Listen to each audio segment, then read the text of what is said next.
All right, so everyone wants to know, what are the risks to passively investing in a real estate syndication? Isn't real estate risky? What happened in 2008, 2009? Could that happen to me? What happens if that happens again? So let's get into this. The beautiful thing about limited partnering, right? Limited partnership, passive investing, is you're exactly that, a limited partner, which means that your liability is limited in the deal, and it's limited to the amount of money that you have into the property. So the way that we structure these deals is that if something goes wrong in the deal, right? Let's say there's, somebody sues or someone falls and breaks their neck. The way these things are structured is they can't come after your personal assets.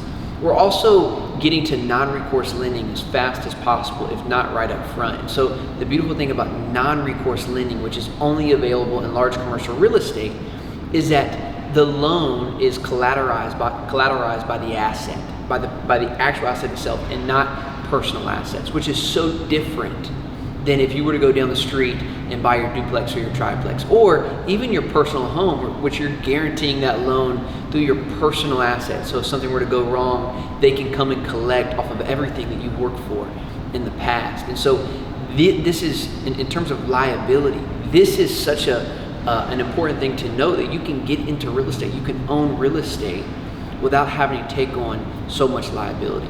So that's one thing.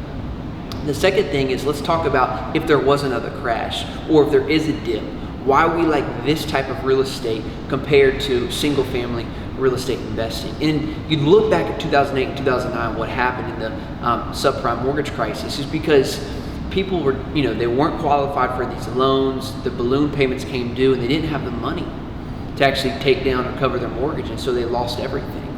Well, what's so different when we qualify or when we purchase these loans is that there's three things that we're doing.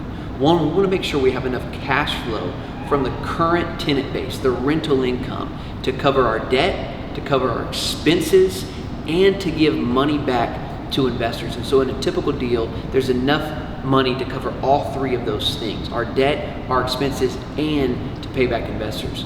The second thing is reserves.